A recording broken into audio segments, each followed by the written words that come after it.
I'm very excited to be introducing my first bill here, the Law Enforcement Trust and Transparency Act. I want to just briefly just set the frame of why I think this bill is critically necessary where we are right now in our nation's history, but also here in the county.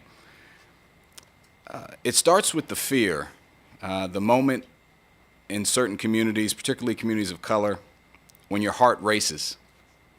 Your anxiety level increases and you remind yourself that everything that you've been taught over the years of how to stay alive in situations involving the police runs through your head. This is not hyperbole. This is the reality for far too many people in this country when police-involved interactions occur. I felt this way myself.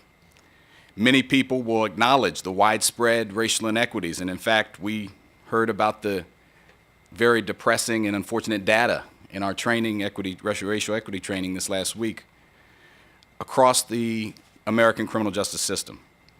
But we don't often discuss the consequences and what those inequities mean in practice for real people.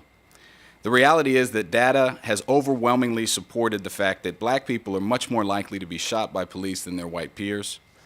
An analysis of available FBI data by Dara Lind for Vox found that U.S. police kill black people at disproportionately high rates. Black people accounted for nearly 31% of police killing victims in 2012, even though they make up only 13% of the U.S. population. Now, let me also say we have a very good police department here in Montgomery County. I'll say it again, we have a very good police department with officers who are professional, dedicated, and serve with integrity. I know this because I've seen their responsiveness in my community and their engagement through youth basketball and other outreach activities. I also know because I served as an AmeriCorps member with Montgomery County Police before college. And I spent time as an honors intern at the FBI, and many of my mentors today are law enforcement. That doesn't change the fact that in this climate, both nationally and locally, these issues exist. And in order to build trust in communities, we must continually reevaluate how and what we are doing to maintain the trust that our citizens freely give to our law enforcement officers. We have had our own incidents here in Montgomery County, most recently 7 months ago in the tragic death of Robert White in Silver Spring.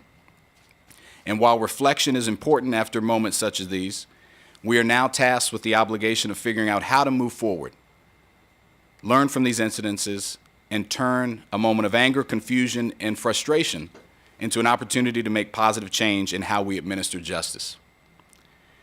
This bill will require independent investigations and publicly shared reports that I believe will help address any real or perceived conflicts of interest with local investigations. We've already taken a leadership step in this county with prosecutorial referrals being shared in neighboring Howard County, and this bill would complement that effort. This is another way we can lead here in Montgomery County. Independence, transparency, and building trust. That's what this bill is about. For community members to feel safe and for our officers to be able to do their jobs. Trust and transparency are essential. We should make every effort to address these challenges and strive to make a more inclusive, fair, and just America. And we have the opportunity to begin that and lead right here in Montgomery County. I want to thank my co-sponsors, Council President Navarro, Councilmember Rice, Councilmember Reamer, and Councilmember Albernaz for joining. And I look forward to the public hearing on March 5th. Thank you.